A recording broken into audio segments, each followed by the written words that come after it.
Hello friends, this is Vishal and you are watching my YouTube channel J Valmiki Classes. Please like, comment and subscribe my channel if you like my videos. Guys, class 10th math chapter 3 दो चर वाले रैखिक समीकरण युग्म का उदाहरण 2 है हमारे पास। रोमिला एक स्टेशनरी की दुकान में गई, 9 रुपए में 2 पेंसिल तथा 3 रबड़ खरीदी। उसने क्या करा, रोमिला एक लड़की है, वह स्टेशनरी की दुकान में गई और 9 रुपए में 2 पेंसिल तथा 3 रबड़ खरीदी। उसकी सहेली सोनाली ने रोमिला के पास नई तरह की पेंसिल और रबड़ देखी और उसने भी 18 रुपए में उसी तरह की 4 पेंसिल और 6 रबड़ खरीदी।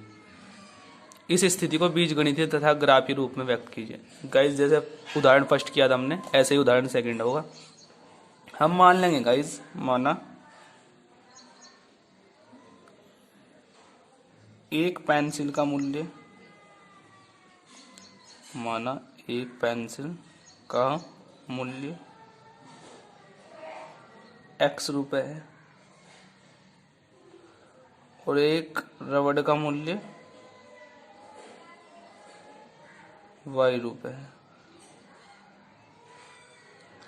अब गाइज, मैंने आपको पहले भी बताया था, हर क्वेश्चन में ऐसे ये जो आगे क्वेश्चन आएंगे इनमें हमेशा 2 शर्त देगा वो। तो पहली शर्त हमको पकड़नी है। रोमिला के लिए, रोमिला ने 9 रुपए में 2 पेंसिल तथा 3 रबड़ खरीदी, तो हम लिख लेंगे, प्रथम शर्तानुसार नहीं लिखेंगे, रोमिला के लिए लिख लेंगे क्योंकि लड़कियों के नाम दिए गए इसमें। तो हम लिखेंगे रोमिला के लिए, या फिर प्रथम शर्तानुसार लिख दो, बात एक ही है, प्रथम शर्तानुसार हो जाएगा वो। रोमिला के लिए, रोमिला ने क्या क्या खरीदा था, उसने खरीदी थी 9 रुपए में 2 पेंसिल तथा 3 रबड़। अब 2 पेंसिल, एक पेंसिल का मूल्य x रुपए, तो 2 पेंसिल का मूल्य 2x रुपए और 3 रबड़ का मूल्य 3y रुपए, और टोटल मूल्य 9 रुपए में खरीदी उसने। तो इसलिए 2x प्लस 3y बराबर 9। भाई 2 पेंसिल का मूल्य और 3 रबड़ का मूल्य 9 रुपए है। ऐसे ही दूसरी लड़की का क्या नाम था, सोनाली। सोनाली ने क्या करा था, 18 रुपए में उसी तरह की 4 पेंसिल और 6 रबड़ खरीदी। 18 रुपए में उसी तरह की। अब है सोनाली के लिए, यहाँ पे लिख देंगे गाइज, यहीं पे ही बिंदु ज्ञात कर लेंगे वो हम। सोनाली ने गाइज 4 पेंसिल प्लस 6 रबड़, 4 पेंसिल और 6 रबड़ खरीदी 18 रुपए में। तो गाइज यहाँ से किसी की वैल्यू निकाल लो, एक्स की या वाई की। मान लो मैं एक्स की निकालना चाहता हूँ, तो ये 3y इधर माइनस में जाएगा और ये 2 इधर बटे में, तो 9 माइनस 3y बटे 2। अब यहाँ से हमें 2 होल चाहिए कम से कम, जिससे हमें बिंदु मिल जाए। कम से कम समीकरण के 2 होल चाहिए, एक्स और वाई के 2 मान चाहिए कम से कम।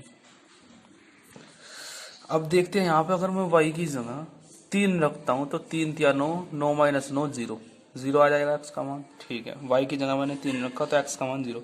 गाइज कम से कम ये मान लाने की कोशिश करते हैं यहाँ पे। अब जैसे अगर मैं y की जगह 2 रखता हूँ तो 3 दूनी 6, 9 माइनस 6 यानी 3, 3 बटे 2, 3 बटे 2 आ जाएगा, कोई प्रॉब्लम नहीं है। 3 बटे 2 हो जाएगा हमारा 1.5। तो गाइज अगर मैं यहाँ पे रखता हूँ, पहले ही रख के दिखा देते हैं। चूंकि x बराबर 0 पे y बराबर 3 और सेकंड इधर अगर y बराबर हम रखते हैं क्या 2, तो 3 दूनी 6, 9 माइनस 6 3 बटे 2, x बराबर 3 बटे 2, यानी x बराबर कितना आएगा 1.5। तो y की जगह हमने 2 रखा तो x का मान आया 1.5। आधा भी आ जाएगा, इस कोई प्रॉब्लम नहीं है। तो सोनाली के लिए हम निकालते हैं ऐसे ही, 4x बराबर 18 माइनस 6y और x बराबर, गाइज अगर मैं यहाँ पे y का मान 2 रखता हूँ तो 6 दूनी 12, 18 में से 12 आ जाएगा, ये आएगा हमारा 18 माइनस 12 6, 6 बटे 4, ये फिर 6 बटे 4 होगा हमारा 3 बटे 2। लेकिन अगर मैं यहाँ पे y की जगह 3 रखता हूँ तो 3×18 हो जाएगा हमारा, 18 माइनस 18 0। यानी अगर मैं y की जगह इस बार 3 रखता हूँ तो x का मान कितना आएगा 0। और सैम एक मैंने क्या रखा हुआ था यहाँ पे, अभी रखा था 2 रखा था y की जगह,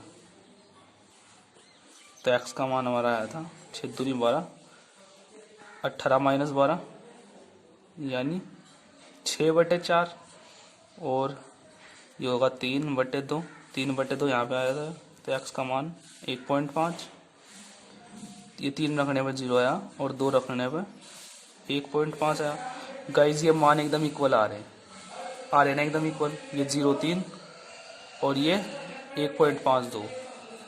तो गाइज बिंदु एकदम इक्वल है, तो रेखाएं स्थित होगी एक दूसरे के ऊपर। गाइज ऐसी रेखाओं को हम समपाती रेखाएं बोलते हैं, जो एक दूसरे के ऊपर स्थित हो। तो ये रेखा एक दूसरे के ऊपर स्थित होंगी। अब ग्राफ खींचते हैं इसका एक बार। तो गाइज यहाँ पे हम बिंदु लिख लेते हैं एक बार। ये बिंदु आया था P 0.3 और ये बिंदु आया था Q 2 1.5। सेम ये भी RS बोल देते हैं इनको, 0.3 और S था हमारे पास 2 1.5। अब सबसे बड़ा मान हमारा 3 है, सबसे बड़ा मान इनमें 3 है, तो 3 तक हम दर्शा देते हैं, 4 से तक दर्शा देते हैं वैसे। तो ये आएगा हमारा 1 2 3 4। माइनस वालों की इतनी ज़रूरत नहीं है वैसे, फिर भी दर्शा देते हैं। तो गाइस इधर ये माइनस वाले होंगे,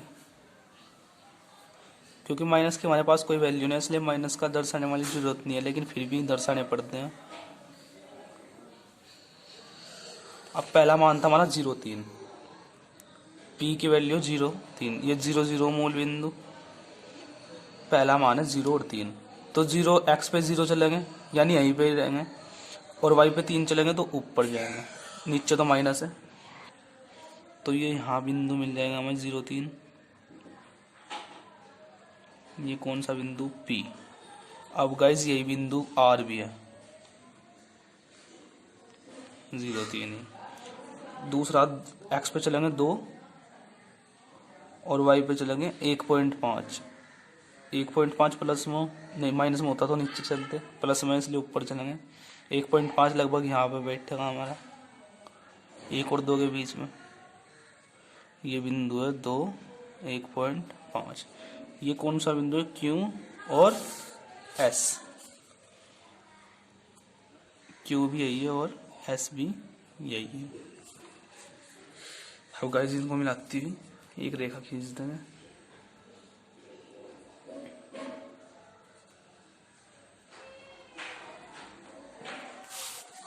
अब गाइस ये रेखा एक दूसरे के ऊपर होंगी, समपाती है रेखाएं।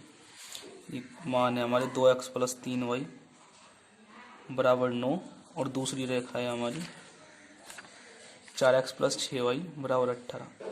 इससे हमें पता चल रहा है गाइस कि ये दोनों एक दूसरे के तुल्य होंगे। ये दोनों समीकरण एक दूसरे के तुल्य है, बराबर है एक दूसरे के समीकरण। यहाँ से 2 कॉमन लेंगे तो यही आएगा हमारा, एन रेखा समपाती है। ये निरूपण होगा इसका, इसको यहाँ पे चिपका सकते हैं। Thanks for watching, that's it.